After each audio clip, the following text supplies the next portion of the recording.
Welcome guys to Igbo History TV.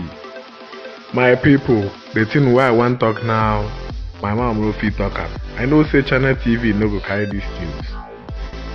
My people, Nigerian army are busy killing people at Obo, Imo State. They are killing innocent citizens at Obo, Imo State. Happening now. Nigerian army, they talk say the villagers kill five army officers. Now the reason why they kill everybody. Every day, that community don't they come out now. As I'm talking to you now, they are burning houses and killing innocent citizens of Obo in Imo State of Nigeria. The Nigerian citizens are busy killing these innocent people. Now I want to make you hear now. It's just happening now. This is the number of pictures I can be able to capture. Currently, there's no video yet, but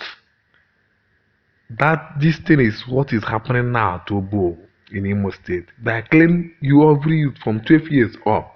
They are massacring the villagers are on the run right now. Happening now. Stay tuned for more updates.